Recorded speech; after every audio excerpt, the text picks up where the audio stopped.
আজকের এই বিশেষ বিশ্লেষণে আপনাদের সবাইকে স্বাগত। আচ্ছা, আমরা সবাই তো জীবনে সফল হতে চাই, সম্পদ গড়তে চাই, তাই না?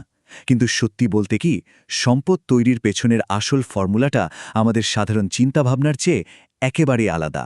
আমরা অনেকেই ভাবি যে জাদুকরি কোনো একটা আইডিয়া পেলেই বোধহয় রাতারাতি ধনী হওয়া যায়। কিন্তু ব্যাপারটা কি আসলেও এত সোজা? এই প্রশ্নটা একটু ভেবে দেখুন তো। দুর্দান্ত কোনো আইডিয়া কি সত্যিই একা একা সম্পদ তৈরি করতে পারে? আমাদের চারপাশে তো একটা প্রচলিত ধারণা আছে যে জাস্ট একটা $1,000,000 আইডিয়া খুঁজে পেলেই কেল্লাফাতে। কিন্তু এই কথাটা আসলে কতটা সত্যি? চলুন আজ একটা দারুণ গল্পের মাধ্যমে এই প্রশ্নের উত্তরটা খোঁজার চেষ্টা করি। সেকশন ৩, অন্তহীন আইডিয়ার ফাঁদ। চলুন অভিষেকের গল্পটা শোনা যাক। ছেলেটা ঠিক আমাদের অনেকের মতোই। গভীর রাত, চোখে ঘুম নেই, বিছানায় শুয়ে শুয়ে সে এক নাগাড়ে ফোনে ইন্টারনেট স্ক্রোল করে যাচ্ছে। তার একটাই লক্ষ্য, কিভাবে খুব দ্রুত বড়লোক হওয়া যায় সেটার একটা উপায় বের করা। খুঁজতে খুঁজতে সে ইউটিউবে একটা ভিডিও পেয়ে যায়, যার টাইটেল ছিল $1000 $1000 আয়ের উপায়। কিন্তু ভিডিওর শুরুর দিকের ফিলোসফিক্যাল কথাগুলো তার কাছে বোরিং লাগায় সে সোজা প্রথম 5 মিনিট স্কিপ করে একদম আইডিয়াগুলোর অংশে চলে যায়।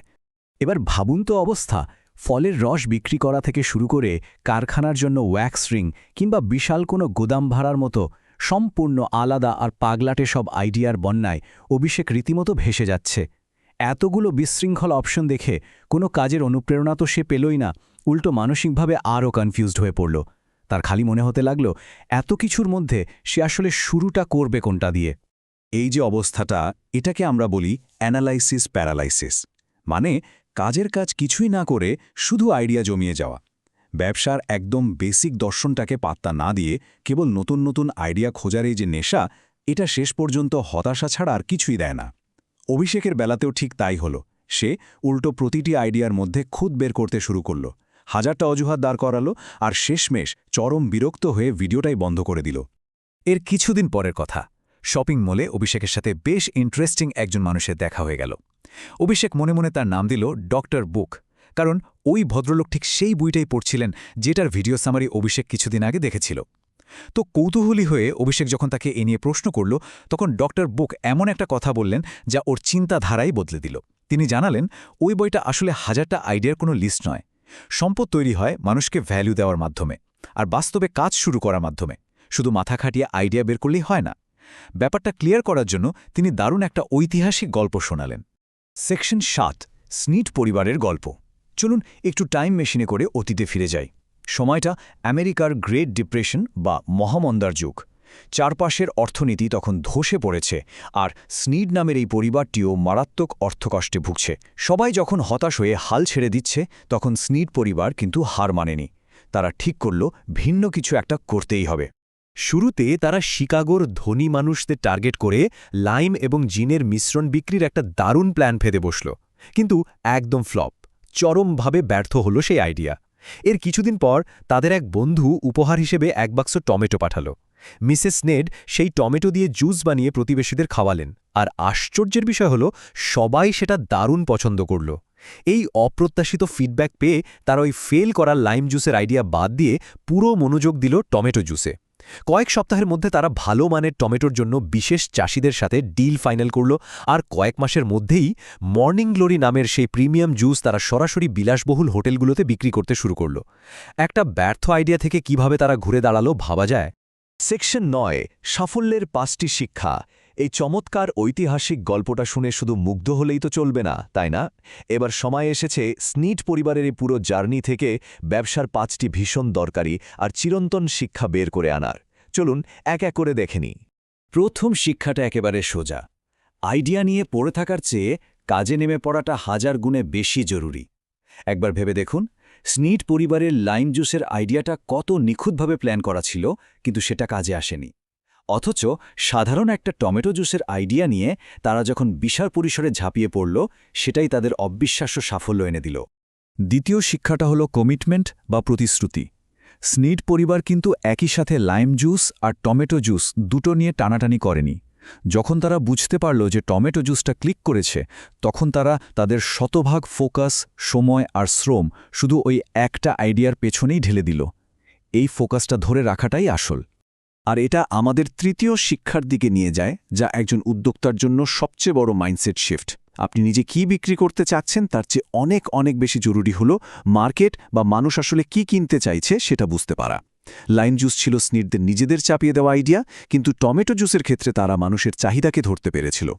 চতুর্থ শিক্ষাটা হলো ব্যর্থ হওয়া, শেখা আর স্ট্র্যাটেজি বদলানো। স্নিড পরিবার কিন্তু বারবার হোঁচট খেয়েছে। কখনো তাদের মনে হয়েছে জুস বানানোর জন্য নিজেদের রান্নাঘরটা বড্ড ছোট, আবার কখনো ভুল কাস্টমারের কাছে প্রোডাক্ট বিক্রির চেষ্টা করে তারা ধরা খেয়েছে। কিন্তু তারা দমে যায়নি। তারা মার্কেট থেকে ফিডব্যাক নিয়েছে, নিজেদের কৌশল পাল্টেছে এবং শেষ পর্যন্ত ওই ধনী ক্রেতাদের খুঁজে বের করে ঠিক জায়গায় হিট করেছে। 5 নম্বর শিক্ষাটা একটা অসাধারণ ফিলোসফির উপর দাঁড়িয়ে আছে। প্রোডাক্ট নয়, বরং রেজাল্ট বিক্রি করুন। স্নিট পরিবার সেই বিলাসবহুল হোটেলগুলোতে স্রেফ কিছু চটকে রাখা টমেটোর রস বিক্রি করছিল না। তারা আসলে বিক্রি করছিল সকালে ঘুম থেকে উঠে রিফ্রেশিং একটা অনুভূতির গ্যারান্টি, যেটার নাম তারা খুব সুন্দর করে দিয়েছিল গ্লোরিয়াস মর্নিং বা একটা মহিমান্বিত সকাল। সেকশন 15 শিক্ষাগুলোর বাস্তব প্রয়োগ। আচ্ছা, এবার ওই 1930 দশক থেকে সোজা আজকের দিনে ফিরে আসা যাক। ডক্টর বুকের কাছ থেকে ওই গল্পটা শোনার পর অভিষেকের মাথার ভেতর যেন একটা লাইট বাল্ব জ্বলে উঠল। সে ডিসিশন নিল যে অনেক হয়েছে, সে আর নতুন কোনো শর্টকাট আইডিয়া খুঁজবে না, বরং এই শিক্ষাগুলো সরাসরি নিজের কাজে লাগাবে। যেমন ভাবা তেমন কাজ। অভিষেক ওই নতুন নতুন কনসেপ্টের পেছনে ছোটা পুরোপুরি বন্ধ করে দিল। সে ঠিক করল সে শুধু এআই ভিডিও এডিটিংয়ের দিকেই তার সম্পূর্ণ মনোযোগ দেবে। শুরুতে সেও হোঁচট খেয়েছিল, কিন্তু এবার সে হাল ছাড়ল না। সে একটা টিম তৈরি করল। ক্রমাগত লেগে থাকার ফলে মাত্র 1 বছরের মাথায় সাধারণ মানের এডিটিং থেকে সে একেবারে প্রো লেভেলের স্টুডিও এডিটিংয়ে পৌঁছে গেল। আর তার ইনকাম মাসে লাখ লাখ টাকা। সেকশন 17 প্রতিশ্রুতির পথ। দেখুন, কোনো একটা নির্দিষ্ট লক্ষ্যের পেছনে দিনের পর দিন লেগে থাকা মানে এই দীর্ঘমেয়াদী কমিটমেন্টটা ধরে রাখা কিন্তু চারটিখানি কথা নয়।